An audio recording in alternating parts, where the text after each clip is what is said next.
Right. And so have they told you any little tips of how to stay grounded in this crazy business that we're in? Well, they don't know anything about the business, so I kind of had to adapt myself, but they helped to keep me grounded. Some people are saying that Eminem saved Rihanna by featuring on her songs like Monster. Rihanna has a complicated relationship with Diddy. Eminem, who's he close with? 50 Cent. Have you ever had any kind of an issue with Eminem? No, never with him, because he's done everything for me. If Diddy knows that Rihanna's protected by Eminem, Diddy can't say shit because they have so much stuff on him. He said, we don't sing songs here, we sing artists.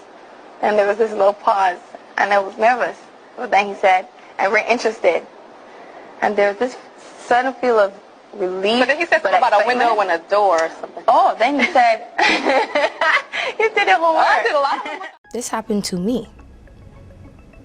I didn't cause this. I didn't do it. This happened to me, and it can happen to anyone. Multi-billionaires. The difference between Jay-Z and the Diddler is, man, he kind of keep his stuff on the low and let other people do the dirt, like how he put Damon Dash out there and he just, reap all the benefits and the spoils. But yeah, man, your boy was definitely messing with Rihanna, you dig? Rihanna was trafficked to Def Jam. She was an innocent baby when she came over here. And look She at was her now. 14 going on 15 years old, flown over without parental supervision in a private plane by a man who was supposed to be a producer who auditioned her at 3 a.m. in the fucking morning. 2 words that she hid and said different words so that she wouldn't get caught. You better think twice. Movie Blink Twice? Yeah. She said that on purpose because in the movie, there's a Desideria, the perfume in the movie where they forget everything that was said to them. There are 2 ways to leave here, either through the door with the deal sign or through this window, and we're on the 29th floor. This isn't just a rumor, it's not clickbait, and it's not some celebrity gossip YouTube video dressed up in courtroom drama. What you're about to hear is pulled straight from a federal case. Sealed depositions, redacted evidence, and a name no one expected to surface. Robin Rihanna Finney. For 9 days, her name wasn't mentioned once. Not in the filings, not in the whispers, not even in the press leaks. But when it finally did appear, the entire courtroom froze. The judge asked for order, the gallery leaned in, and the prosecution read from a document that hadn't seen the light of day since 2023. Ms. Fenty, written deposition, admitted into evidence. His Puffy's been stripped of his power. Look how strong he was. That video happened with Cassie in 2016. It didn't come out until 2024. Think about all the people that have seen that video before it came out. And it never came out because that's how strong he is. What followed wasn't just a testimony, it was a map, a pattern, a red thread that tied Rihanna to something deeper, darker, and more systemic than anyone dared admit publicly. A house that wasn't just a party venue, a list that wasn't just a guest log, and a room, a red-lit room that has haunted her career for over a decade. She left early, but she didn't leave untouched, and now she's finally telling the world why.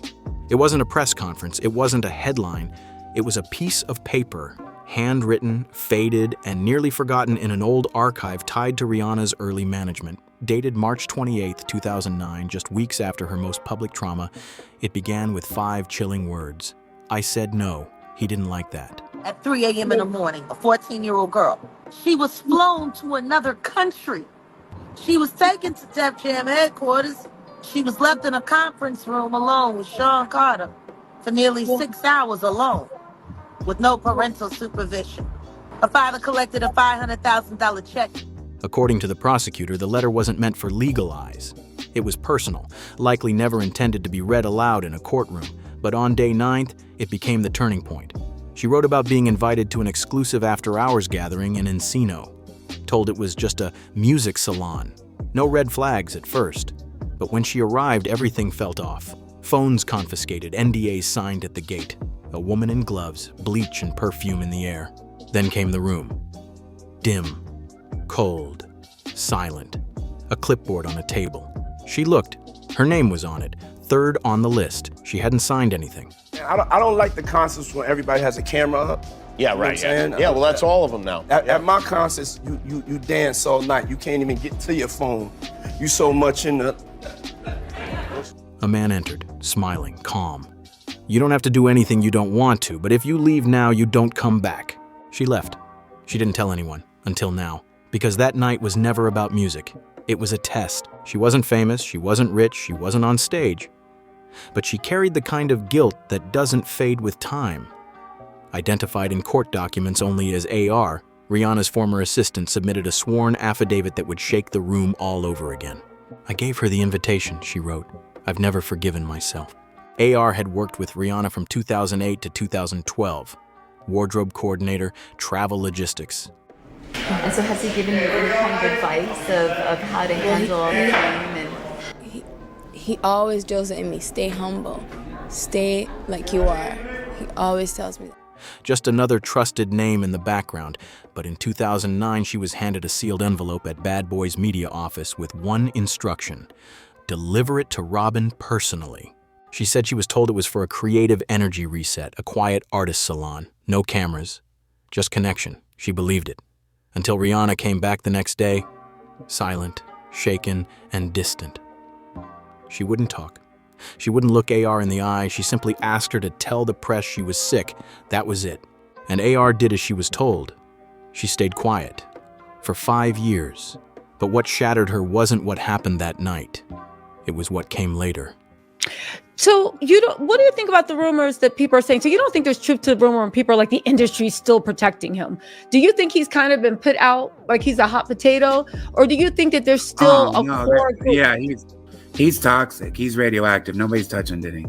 A chilling email and a photo of a list she couldn't explain, with Rihanna's name printed clearly across it. 5 years passed. Fenty was rising. Rihanna had become more than a pop star. She was a global brand. Fashion, beauty, music, power. But in 2014, something from the past clawed its way back into her present. It started with an email. No subject line, no signature, just 7 words. We remember everything. Don't rewrite history. Everyone knew he was the devil. He's been the devil for 30 years. He's been covered and protected. Attached was a single photo, not of Rihanna, not of an event, but of the clipboard.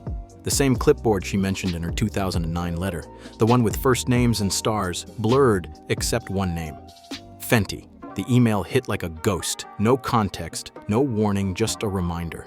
AR panicked. She forwarded it to Rihanna's team. Legal advised her to ignore it, but she couldn't. Instead, she opened a journal she had kept from those early years and found an entry Rihanna had scribbled in 2010. A page no one had ever seen before. Its title, The Night They Tried to Brand Me. Rihanna's words were clear. I wasn't a person to them. I was a product, a body, an opportunity. I was supposed to play along or disappear. And suddenly the silence made sense. The fear had never left. It had just gone quiet until now. By 2015, Rihanna had rebuilt her empire. On the outside, everything looked untouchable. Sold-out tours, fashion week appearances, billion-dollar brands, but behind closed doors, she was still being watched, still being reminded. The prosecution introduced Exhibit 19D, a voicemail, dated June 12, 2015, pulled from Rihanna's private archive during an unrelated privacy case. She hadn't answered the call. She didn't recognize the number, but she saved the message. The voice, male, calm, American, no threats, just a soft-spoken reminder. You left early once, don't leave loud. Then a second voice, faint but clear in the background. Tell her to stop saying red, it's not her word. The courtroom sat in stunned silence. No one breathed. The judge ordered the audio sealed, but the damage was done. 6 days after that call, Rihanna wrote a journal entry. The prosecution projected the final line on screen. If I vanish, it started there, that room, that list, that scent. She wasn't being paranoid, she was being targeted. So much stuff on him. Him being featured in the song Monster, which is kind of like ironic. There's a monster under my bed. Oh, you know what I mean? Talking about Diddy. Yo, that's sick. That's actually sick. That's actually you know what I sick. mean? Yeah. You have ties. Rihanna has ties. And the red light, mentioned by Cassie, by Zendaya, and now by Rihanna, was no longer just lighting. It was a symbol, a warning, a code. And the machine she walked away from had never really let her go. Sometimes the scariest threats don't come with a name, they come with a schedule. During rehearsals for Rihanna's 2016 anti-tour, her team recovered a handwritten calendar from a backup wardrobe trailer titled Track Days, Blackout Days, Internal Only. It detailed fittings, lighting cues, travel blocks, and set designs. But something didn't add up. Certain days were circled in red ink, marked with a small X beside them. When asked, Rihanna's tour manager testified under oath, "Those weren't our markings. I didn't write them, neither did she." One of those marked days was April 3, 2016, and what happened next would haunt her entire team. Backstage, a man appeared. Not security, not staff, but wearing a Bad Boy Records credential. When Rihanna asked who cleared him, he simply smiled and said, "I'm just here to check the lighting. You've got a special guest window coming up." Then he vanished into the loading dock. No one ever confirmed who approved him. The next day, a report was filed. Unauthorized breach, no theft, but staging had been tampered with. A mic unplugged. A spotlight, specifically the red light, was repositioned to face her directly during a key moment in the set. That moment was quietly cut from the show. This wasn't paranoia, it was protocol. After the backstage breach, Rihanna began traveling differently. More staff, more legal eyes, tighter security. Not out of superstition, but survival. Because the red lighting, the clipboard, the man with the badge, none of it felt random anymore. It felt coordinated. You know, from Diddy's experiencing some uncharted waters, for sure, for him. In a private voice memo from late 2016, entered into evidence as Exhibit 19L, Rihanna speaks candidly, not to the public, but to herself. Somebody still has access, someone who thinks I'm still in the system. I'm not. I left. Why do they keep trying to remind me what I walked away from? That memo was never meant to be played in court, but when the prosecution read it aloud, it echoed like a warning. This wasn't a one-time encounter. It was a network, a machine, a memory that wouldn't stop replaying itself in gifs, lighting cues, and anonymous intrusions. Her legal team confirmed that from 2017 onward, every private event Rihanna attended required advance legal review. Not because of contracts, but because of fear. Because once you see the list, once you know the rules, they don't forget you. They just wait for you to come back. It was never supposed to be public. It wasn't meant for court, but it ended up there anyway because Rihanna wanted it to be heard. Exhibit 19N was a redacted transcript of a phone call from July 2020 between Rihanna and another female artist. Her name was withheld from the record, but the court confirmed she had once been mentored by Diddy, had vanished from music over a decade ago, and hadn't released a single track since. The transcript opened with Rihanna's words. "You were there too, weren't you?" The reply came slow and steady. "Yes." Then Rihanna asked the question that had haunted her for years. "Why didn't you ever say anything?" And the answer broke the room. "Because I didn't leave." That silence said everything. One woman escaped, the other stayed. One ran from the red room, the other surrendered to it. Then came the most devastating line. "You didn't give in. That's why they kept trying to get you back." It wasn't just about fear, it was about defiance. Rihanna walked out once, and that was enough to make her a threat. And now even the ones who stayed were warning her. You were never supposed to leave. A documentary, a moment of truth, and a final cut that changed everything. It's all about the mind control. Dysdaria. Instead of, she called it disturbia. Because it sounds similar. It sounds similar. You better blink twice. She can't say that. And why do you think she hasn't dropped in so long? She went into beauty instead of music. Because Jay-Z and Rock Nation can't touch her with cosmetics. Yeah, because it's different. It's a different industry. Rihanna's 2021 Fenty documentary had been set to include a powerful segment titled Industry Control, The Cost of Saying No. It was her idea, her words, her story. But days before release, the footage was pulled. Streaming execs said it was too disruptive to brand identity. Not her brand, theirs. Rihanna didn't fight it. She simply said, "Cut it." Because by then she understood the real machine wasn't just what happened in the red room. It was the silence that followed. The control is disguised as strategy.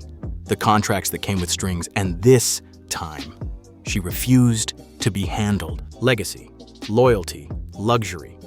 That was the theme of an ultra-private industry gala scheduled for late 2022.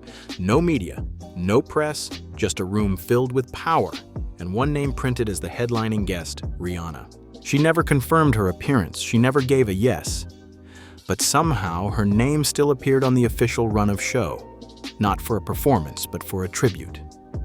a celebration of her success, and, as the prosecution argued, a carefully disguised attempt to pull her back in. The night before the event, Rihanna's team quietly withdrew without explanation. No press release, no statement, just a direct message to organizers she wouldn't be coming. Behind the scenes, she told her security team, "If I walk into that room, it's not networking, it's surrender." That same night, during a Fenty rehearsal shoot in Paris, a man appeared backstage.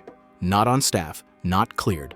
He handed off a small black box and vanished before anyone could stop him. Inside, a red scarf, a pair of sunglasses, and a card that read, "Unfinished business, rooms still waiting." It wasn't a threat. It was a reminder, a message from the machine. We haven't forgotten you. We're still watching. Rihanna never held a press conference, never named names, never played victim. She didn't need to. Her words, sealed, scribbled, whispered, spoke louder than any headline. This wasn't about fame. It was about survival. She didn't just walk away from a party. She walked away from a system, a machine, and it never forgave her for it. But she didn't back down. She opened the door and left it wide for the next girl who needs to run. Because silence isn't strength, and survival isn't surrender. She didn't just survive the machine, she exposed it.